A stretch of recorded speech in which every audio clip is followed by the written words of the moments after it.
àfáà ṣe lè máa bẹ̀rù mímọ̀ àfáà ò gbọ́dọ̀ bẹ̀rù ẹ̀ ọgbọ́ àfáà ò gbọ́dọ̀ bẹ̀rù mà bí Ramadan bá dé tó ẹ pé nínú tí Ramadan gbé wá òun ni kárán ọ̀rọ̀ mímọ̀ tí ó bá ti síjà àwọn tí ń dàrú ni wọ́n ń dàrú ni ọ̀rọ̀ mímọ̀ ò síjà ń bẹ pàtíwá wo ni ó jáde lọ́dọ̀ babalágége tí ò ti jáde rí tẹbí kò dé dúró sí Ramadan níyà ni wọ́n ń pè tẹbí kò dé yà yín ni wọ́n sì fẹ́ máa pé lẹ́yìn náà tún bẹ nínú ẹ̀sìn toríjọ́ tẹ bá jáde sókèrè wọ́n bá tiẹ̀ wá bí pé ìjẹ́rù nǹkan báyìí ń bẹ ọmọ ní òsì babalágége wà jí ọyọ pé ń bẹ èyí tí wọ́n mà ló mú lọ́wọ́ omi ìtúnrè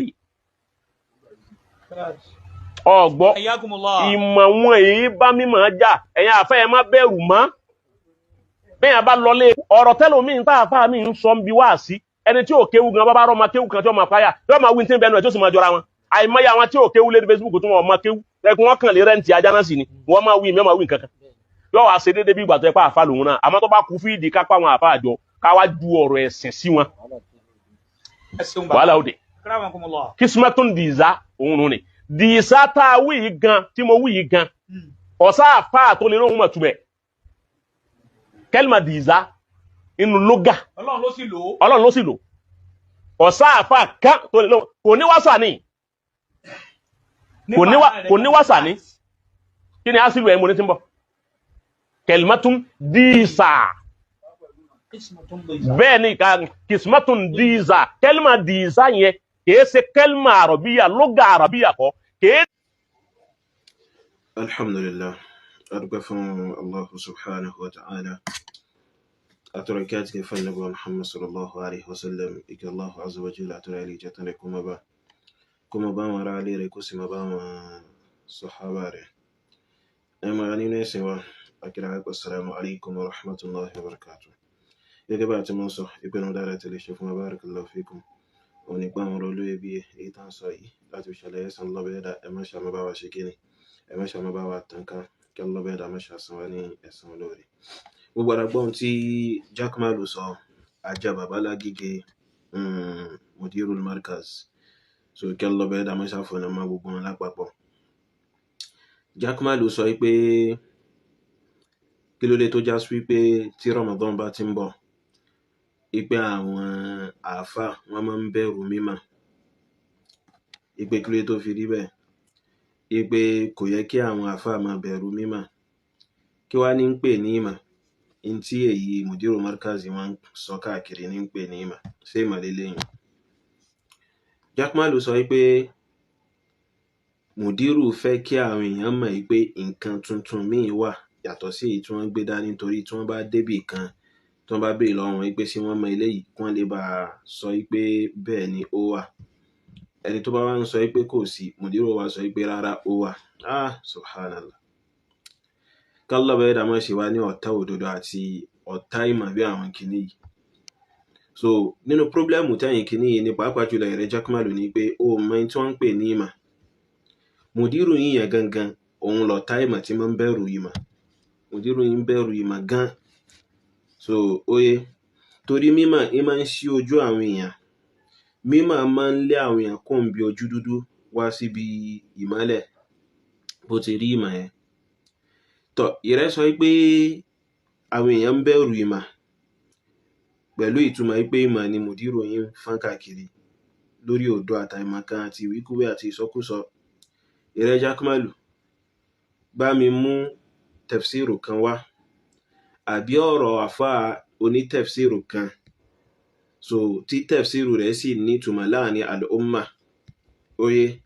tó tú wala taqraba hadhihi ash-shajarata fatakuna min adh-dhalimin tó tú sí wípé ash-shajara ń bẹ̀yàn ìyàwó annabi Adam ni Allah bẹ̀ẹ́dà ń rí fásí kan mú àfọ́n tafsiru kan wá ó lè rí so ara yín tí ó ń pè ní ìmọ̀ ní àbí nǹkan tuntun tí mudiru yín fẹ́ gbé wá nù alẹ́ ti sọnù sí lójú ọ̀nà now ìwọ tó fẹ́ prove wípé mímọ̀ ni mudiru markazi ń gbé káàkiri pẹ̀lú òdo àtàìmọ̀ kan tó kún ara rẹ̀ yẹn ó yẹ báyìí tó wá ń sọ pé tí ó wá ń sọ pé tilka idhan qismatun dhiza tó ń sọ pé dìíza ipe kò sínú èdè lárúbáwá so ipe kò sínú èdè lárúbáwá nǹkan kan bẹ́ẹ̀ ipe kìí ṣe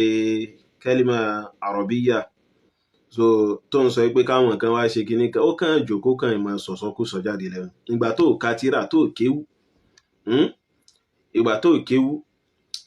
ẹ máa nínú ẹ̀sìn wa tá bá lọ sínú Jami'ul Bayan fi ta'wil ayat al-Qur'an ti al-Imam at-Tabari rahimahullahu ta'ala lábẹ́ Suratul Najmi tí àyà yìí ṣe kíni táyà yìí wá so tá bá lọ síbi hamishu ibi tí àyà yìí tún ti ṣe tafsiru àyà yìí oye ibi footnote ẹ̀. Barakallahu fikum ẹ máa nínú ẹ̀sìn wa lórí fundraising tí à ń béèrè fún tá a la fẹ́ fi ra ilẹ̀ fún mọ́sálásí àti ilé kéwú tá a sọ pé ilẹ̀ náà lọ fún 14 million naira alhamdulillah lọ́bẹ̀ ẹ̀dá ní ká ti rí 7,750,000 naira lọ́wọ́lọ́wọ́ báyìí tó ń túmọ̀ sí pé tó kún wájú wa bí 6,250,000 naira ló kún wájú wa kí lọ́bẹ̀ ẹ̀dá mọ́ṣẹ́ bá wa san gbogbo ẹ̀yin tẹ́ ń dá sí ní ẹ̀san olóore so èyí tó kún wájú wa yìí náà ẹ̀yin tá lọ́bẹ̀ ẹ̀dá bá ṣe àlékún arziki fún ẹ má ṣàbá wa ṣe kí ẹ má ṣàbá wa dá sí àwọn tí wọ́n bá ní sadakotun jariya tí wọ́n fẹ́ ṣe kíni tí wọ́n fẹ́ ṣe wọ́n lè bá wa fi ṣe kíni wọ́n lè bá wa fi dá sí so nítorí kí a lè bá ríbi fi gẹ́ẹ̀tì ilẹ̀ tí a fẹ́ ṣe kíni tá a fẹ́ gẹ́ẹ̀tì so abẹ́lọ́bẹ̀ ẹ̀dá kó má ṣe san wá ní ẹ̀san olóore láyé bí àti lálkìyàmà àkáǹtì wa 0045790267 Unity Bank Shehu Ahmad Yusuf naam. nínú Lisanul Arab ti Ibn Manzur ó ní riwayatul bayt fil lisan ipe ẹgbà wá ẹsẹ̀ orin tó mú wá tí gbólóhùn dìíza jáde nínú rẹ̀ tó fẹ́ fi ṣẹ̀rí nǹkan kan lórí ìtàlọ́bẹ̀ ẹ̀dá sọ ipe ní ẹgbà wá orin tó mú wá fẹ́ fi ṣẹ̀rí nǹkan kan lórí àyà yẹn ipe ìbẹ̀nu kíni ìbẹ̀nu Lisanul Arab ó yé báyìí so tọ́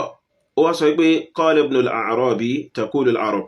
ó ní Ibn al-A'rabi sọ pé àwọn Lárúbáwá máa ń sọ pé kismatun du'uza ipe àwọn Lárúbáwá máa ń sọ pé kismatun du'uza nígbà míì nínú èdè wọn ó yé pẹ̀lú dhamma ó yé báyìí àbí pẹ̀lú dom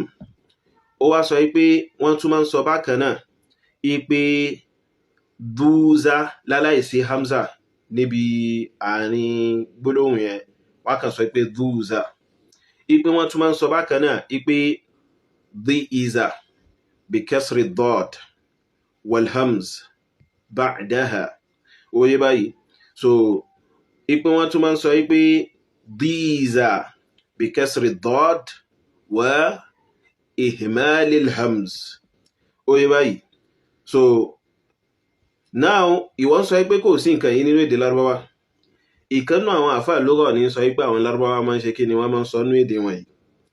ó yé aláìmọ̀kan wọn mọ̀ so tọ́ ó wá sọ pé qala wa ma'naha kulliha al-jawr ó sọ pé ìtumọ̀ dìíza àti dhi'iza bilhams àti du'uza bilhams àti du'uza bi ihmal aw tarkil hams ó ní ìtumọ̀ gbogbo ẹ̀ nínú èdè Lárúbáwá òun náà ní ìṣe òjòrò tó túmọ̀ sí pé tilka idhan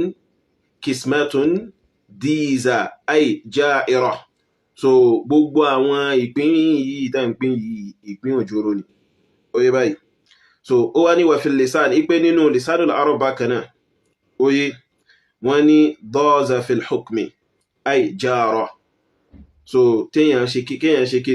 ṣe òjòrò níbi kíni níbi ìdájọ́ nǹkan kan